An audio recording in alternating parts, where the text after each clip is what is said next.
جی آغاز کیا ہم ترکیب سے کریں گے یا پھر کیا نام ہے پہلے ترجمہ ہو پھر ترکیب ہو؟ تو ویسے اس سوال کا جواب کیا ہونا چاہیے کہ پہلے ترجمہ یا پہلے ترکیب؟ سر اگر لفظوں کا معنی نہیں پتا تو پھر تو ویسے تو ترکیب ہی ہونی چاہیے کہ آپ اس کو سمجھنے کی کوشش کریں، لیکن الفاظ کی معنی تو ایسے ہی پتا ہونے چاہیے نہیں۔ ہاں یہ بات اگلی ذہن میں رکھیں، ترجمے کا مطلب ہوتا ہے پورے حصے کی ٹرانسلیشن، اس سے ہاں پہلے ایک حصہ ہوتا ہے مفردات۔ کیا ہوتا ہے؟ مفردات۔ اس لیے جب آپ نحو کی تعریف کرتے ہیں نا تو نحو کی تعریف ہے ہوا علم باصول یعرف بها احوال اواخر الکلمات، اواخر کلمات۔ الکلمات من حیث الاعراب والبناء۔ یہ پہلا حصہ ہوتا ہے کہ علم النحو وہ علم ہے یا وہ ان اصولوں کا جاننا ہے جن کے ذریعے الکلمات سے مراد ہے اسم فعل حرف۔ جی اسم فعل حرف کے آخر میں جو اعراب کی حالتیں ہیں یا معرب ہونے کی یا مبنی ہونے کی ان کو پہچانا جائے۔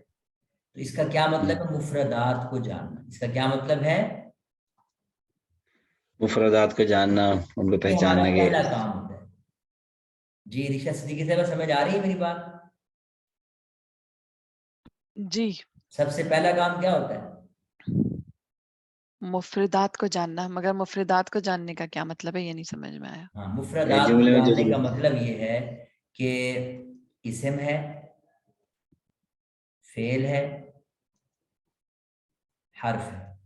یہ تو سمجھ آ گئی اب بات؟ جی آ گئی ہے سمجھ۔ اچھا اگر اسم ہے تو پھر معرب ہے یا پھر مبنی ہے۔ مبنی ہے۔ اچھا اب یہ پھر معرب مبنی کی ہم بات کرتے ہیں تو اس سے بھی کچھ نہ کچھ مفاہیم بندہ بنا لیتا ہے۔ اچھا اس سے کیا بنتا ہے؟ اسم سے تو آپ مفہوم کی طرف جائیں گے اور فوراً ڈکشنری میں اسم کے لفظ کو، لیکن معرب مبنی سے کیا جائیں گے؟ اعراب کو پہچانیں گے۔ کس کو پہچانیں گے؟ کیونکہ عربی میں بیک وقت اعراب بھی تو چل رہا ہوتا ہے نا۔ جی جی سر۔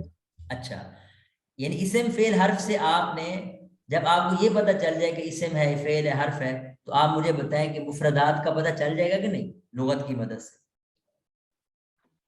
جی سر، اور ایک ایک جب لفظ ہم کو پہچان لیا جاتا رہتا۔ ہاں جی اب مفردات میں پہچاننے میں علم الصرف اس کے اندر سارا چھپ گیا، یعنی علم الصرف آ گیا اس کے اندر۔ جی آ گیا کہ نہ آیا؟ آگے سر۔ اس کے بعد اگلا کام ہوتا ہے، اور اس تعریف کا یہ پہلا حصہ یہی کہنا چاہ رہا ہے ہم سے، اور دوسرا حصہ یہ ہے کہ وکیفیت یعنی یعرف بها احوال اواخر الکلمات من حيث الاعراب والبناء وکیفیت ترکیب بعضها مع بعض، کیفیت ترکیب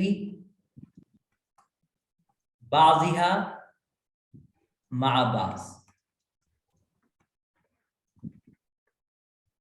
کہ دوسرا کام یہ جانا جائے کہ بعض کلمات ضمیر لوٹ رہی ہے کلمات کی طرف۔ کس کی طرف لوٹ رہی ہے؟ کلمات میں سے بعض کلمات کو یا ایک دوسرے کو آپس میں جوڑنے کی کیفیت یا طریقہ معلوم ہو جائے، یہ ہمارا دوسرا مقصد ہوتا ہے۔